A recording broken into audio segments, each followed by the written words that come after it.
Jangan bikin siuman penghulu di mustaqim. Jagoan kehancuran Radeum, tolong Radeum.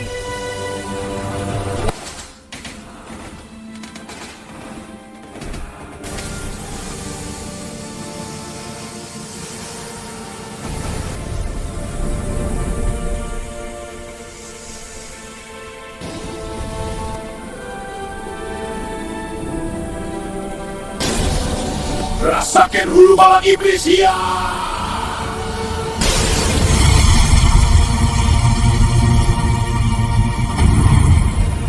Ulah hilap subscribe, like, sareng komen apa miarsa.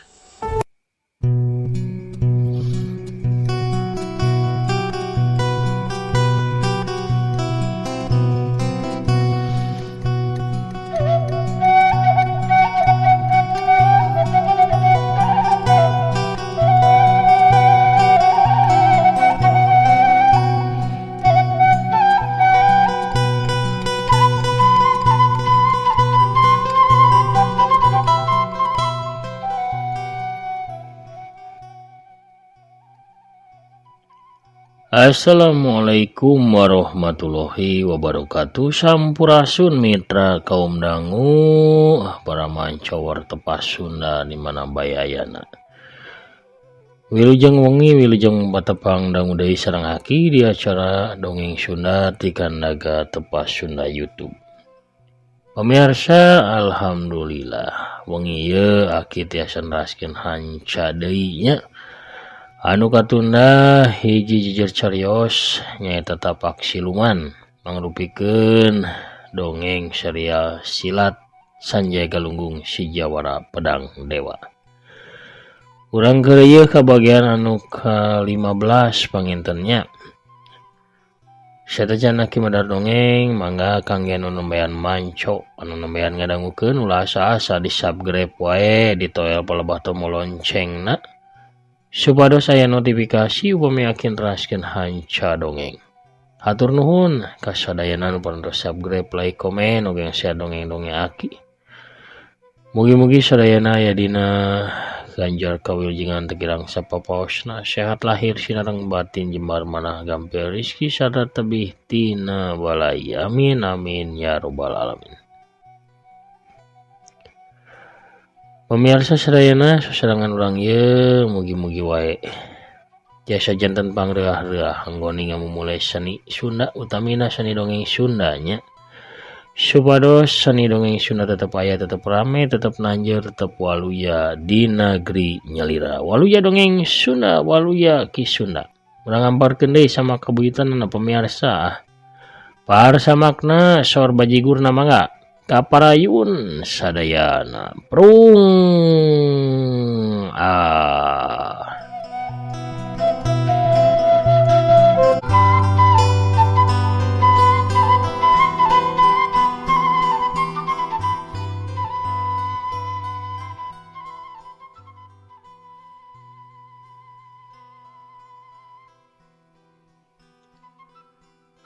Sanjaya teu bisa ningali dedegana wewe kolot anu nyarita di hareupeunana. Sinini teh memang Nyai Serampang Wilis. Seorang tokoh anu make papakean jubah hideung, buukna kulau disanggul asal-asalan. Lamun nyarita leungeunna bari ngulinkeun kipas anu tara leupas tina panyekelna. Naon maksud ini nepungan kami di dieu Nyai Serampang Wilis? Tanya Sanjaya. Kesabeneran bae kura nempo arajeun di dieu. Hate kura boga kacurigaan. Alon Nyai Serampang Wilis. Naon maksud Nyai teh? Anjeun pasti geus papanggihnya jeung aki-aki di jubah hejo anu katelah si Dewa Semprong. Nya, memang bener.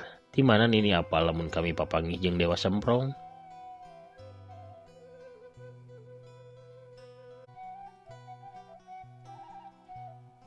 Kura nyampo leungitna panenyo anjeun juaan. Lain bawaning ti lahir. Anjeun juaan pasti kena ku jurus gelap sayutana si Dewa Semprong.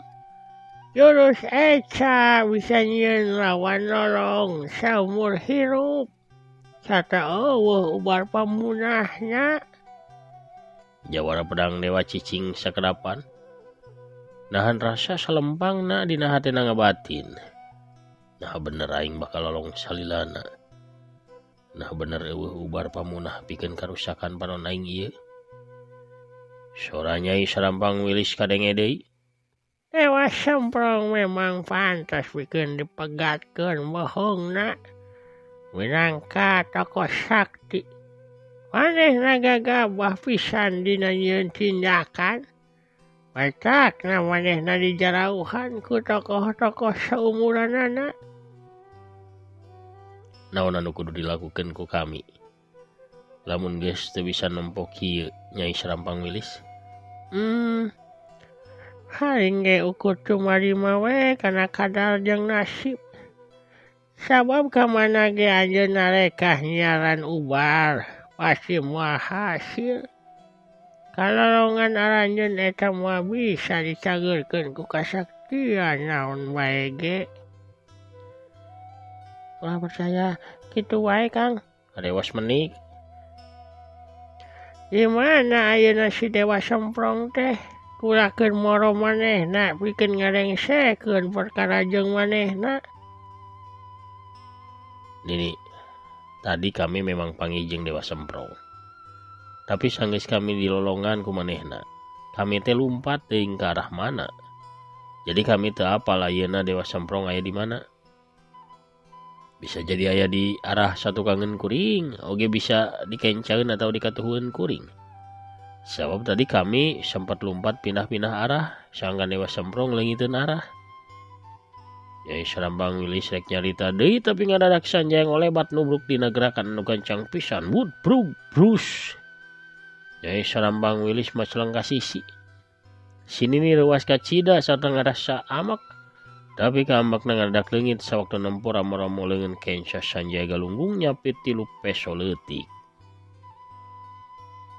3 peso leutik eta nyelap di antara ramo-ramona Jawara Pedang Dewa. 3 peso leutik anu dihias ku bulu-bulu beureum dina palebah perahna eta. Meh bae nyambut nyawana Nyai Sarampang Wilis, sabab 3 peso hiber eta memang diarahkeun kana beheungna si Nini. Sekeutna Indra Pangrungu jeung Indra Parasa nyieun sanjaya apa lamun aya tiupan angin aneh anu nuju kana awakna Nyai Sarampang Wilis. Wirasatna maksa sanjang olebat gancang pikeun newak 3 peso anu dibaledogkeun ku jalma nu teuing nyamuni di belah mana. Nyai Sarampang Wilis salamat ukur nandangan nyeri dina cangkengna kulantaran labuh katubruk ku sanjaya.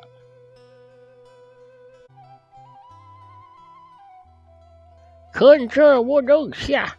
Gerem Nyai Sarampang Wilis bari panonna merhatikeun kana 3 peso anu jambulan weureum dina sela-sela ramona sanjaya.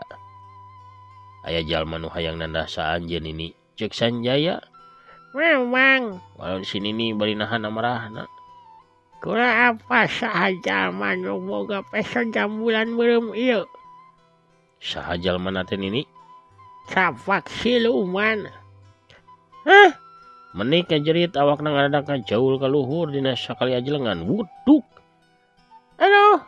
Menik ngagoak leuwih tarik deui sabab sirahna ngabentur pisan dahan tangkal kai anu teuas.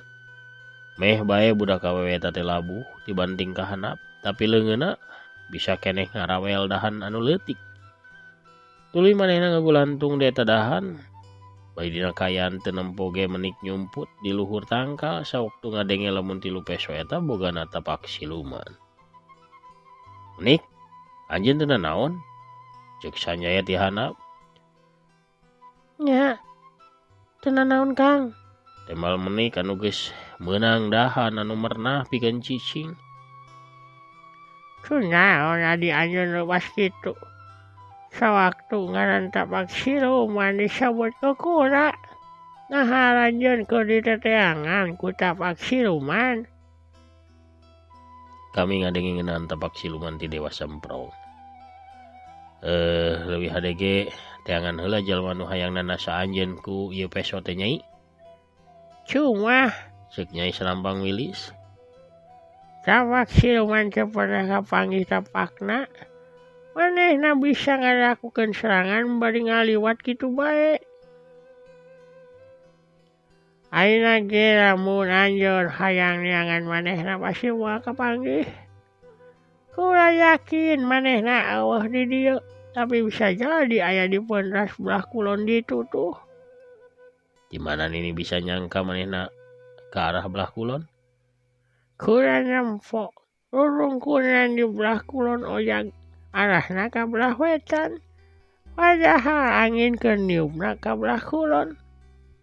Hartina rurungkunan eta kaciup ku gerakan si tapak siluman anu keur ngaliwatan eta tempat.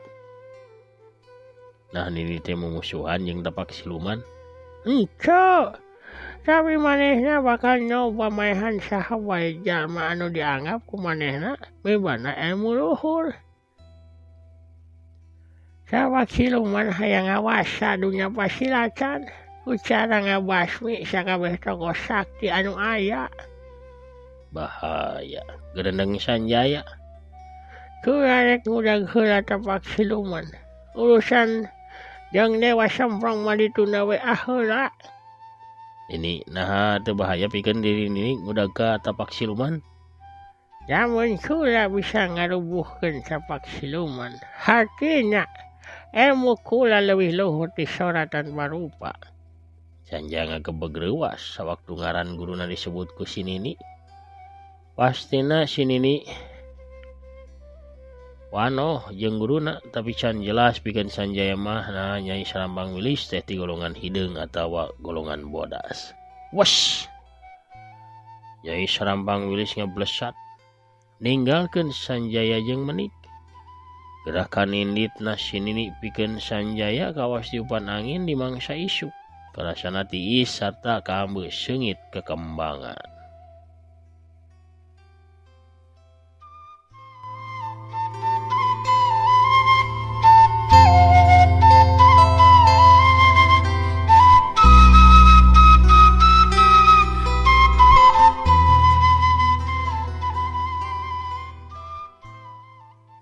Pemirsa ulah hilap ya dongeng di alpukahan ku afiliasi di Shopee sareng Lazada. Kanca wargi tebah Sunda anu tos biasa tenepi resep balanjanya di aplikasi online sapertos Shopee atanapi Lazada tiasa balanjana ngalangkungan link atanapi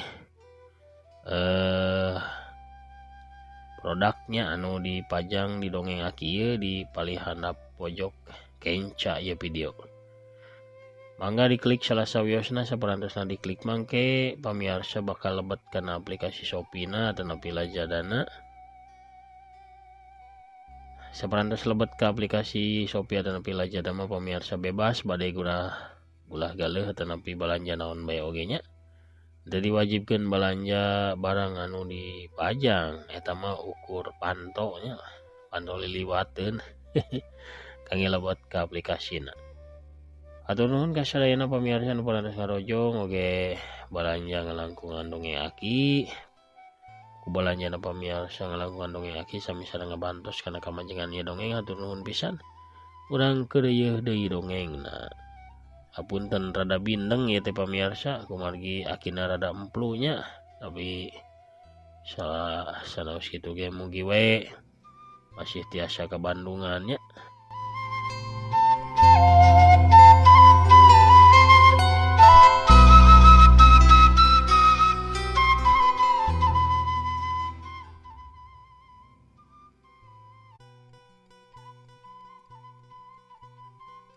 Sanjaya penasaran hayang apal naon anu bakal kajadian lamun Nyai Serampang Wilis panggih jeung tapak siluman. Akhirna Sanjaya ge ngolebat lumpat pikeun nuturkeun Nyai Serampang Wilis. Kang, ada ka mana? Cek menik ti luhur tangkal. Akang rek nuturkeun Nyai Serampang Wilis. Sanu nyaho papanggih jeung tapak siluman. Uing milu Kang. Ulah Gajleng blesat menik lumpat nuturkeun sora lengkahna Sanjaya gelunggung. Tapi dublug. Aduh, Menik ngagoak sabab manehna nubruk hiji tangkal. Sanjaya teu tega akhirna manehna eureun. Tuluy ngadeukeutan ka menik bari leungeunna rumpa-rampa. Di mana anjeun teh menik sok ngagero atuh. Sanjaya ngeureunkeun lengkahna sok ngadenge suara menik kawas anu dibakem ku hiji leungeun anu keker. Cilaka. Menik aya dina bahaya sigana. Pasti aya jalma anu ngabekem bahamna. Tapi ka menik teu bisa ngagero. Pikir Sanjaya dina batina. Sanjaya mimiti ngarasa regeng manehna ngagunakeun ilmu lacak jantung pikeun mastikeun sangkaanana. Aya suara kakatagannya jantung rada gancang. Saha ieu jalma. Sanjaya ngalengkah lalaunan ka arah datangna suara menik tadi, tapi dina hatena manehna yakin lamun eta jalma lain dewa semprong. Sabab suara kakatagan jantungna ge beda.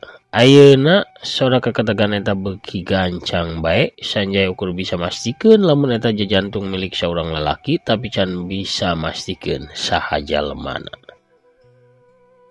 Kadenge ku Sanjaya suara lengkah anu ngajauh, sangkaan Sanjaya eta jalma teh mawa kabur menik ninggalkeun eta tempat. Atuh Sanjaya gancang ngudag, bari ngudag manehna ngalepasin rek kuludug ke arah lengkah suku anu keur lumpat di hareupeunana. Ceter, peledag. Kadenge suara suku anu kabentar tarik disusul suara anu ngajerit tuluy kadenge suara jalma anu labuh nyuksruk ka arah hareup. Blug. Aduh.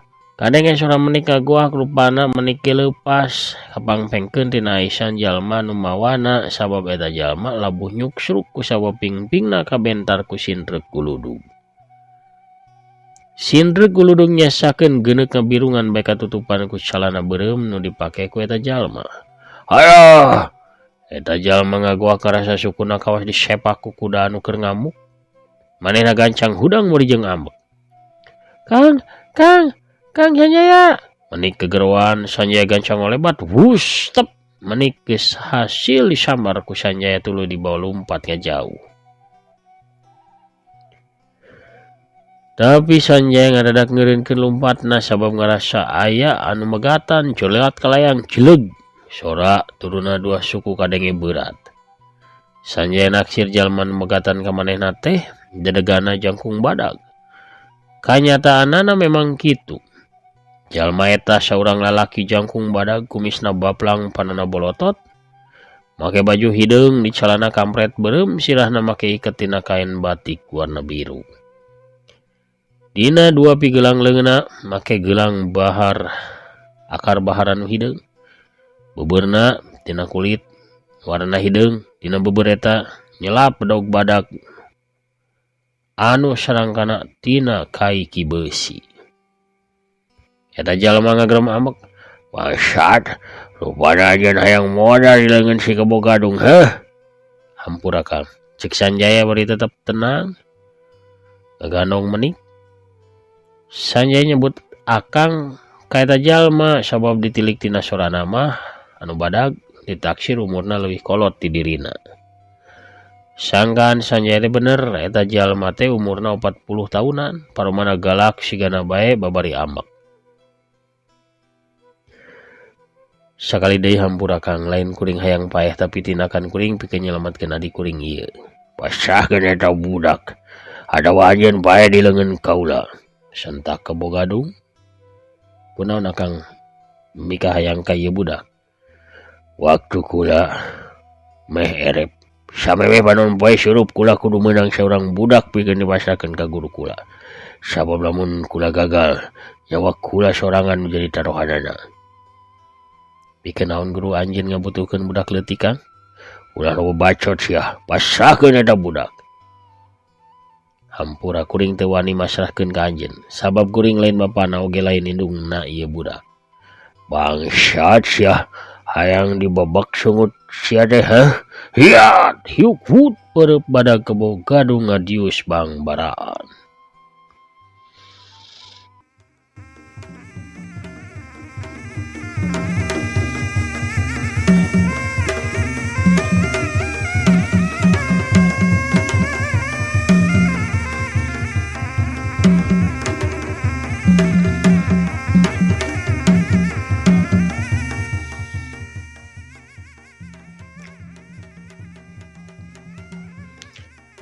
Tapi Sanjaya rikat ngeblesat ke arah luhur kalayang celek. Sanjaya teh entrep di hiji dahan di luhur hiji tangkal. Menik cicing di dieunya, akang rek nyang harepan heula eta jalma. Ceuk Sanjaya ka menik anu diecageun dina eta dahan. Nya Kang, rubuhkeun eta jalmanya sagancangna Kang. Puing bung aya deui dina aisanana. Bau kesangna pengar pisan Kang. Kawas lalai barot memehan uing teh tadi teh kapiuhan. Terus Teuing naon deui anu diucapkeun ku menik Sanjaya mah geus teu madulian manehna ngalayang turun ka handap pikeun yang hareupan ke Bogadung.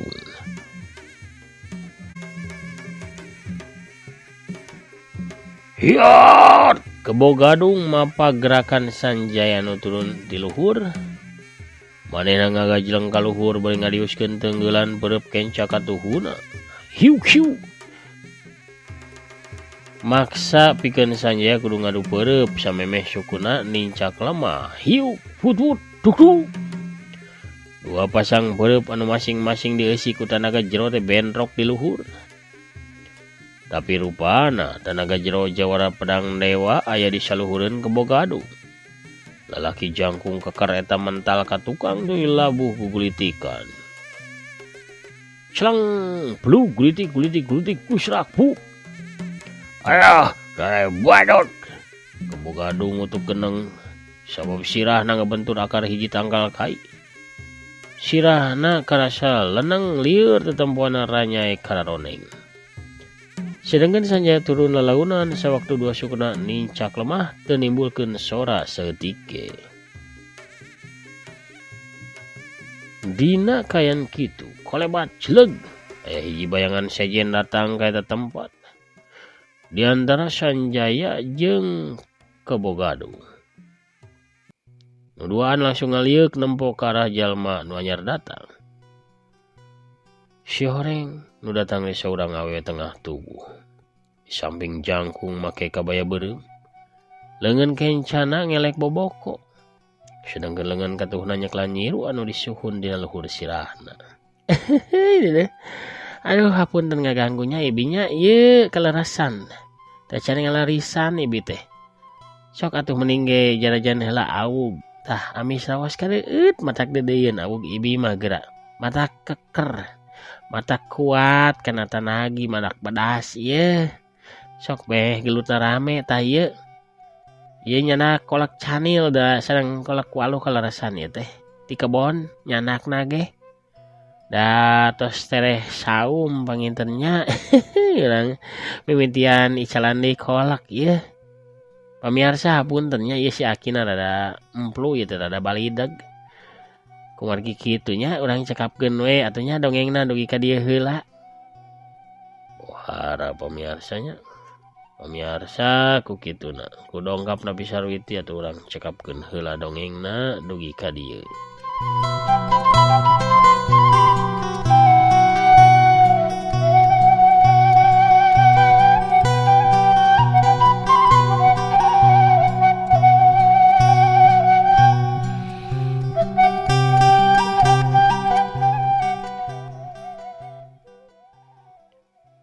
Lalampahan Sanjaya galunggung dina lalakon tapak siluman bagian ke-15.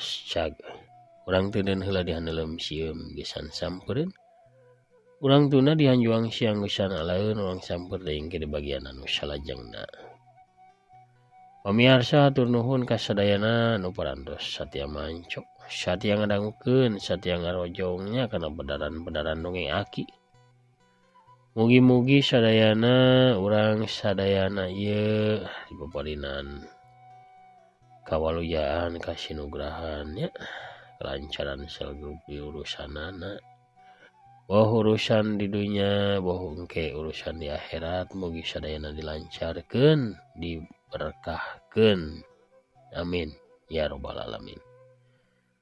Pamirsa sadayana panginten sakitu ulah nu kapihaturnya hakina amit mungkur heula. Assalamualaikum warahmatullahi wabarakatuh. Permios cagah hanca.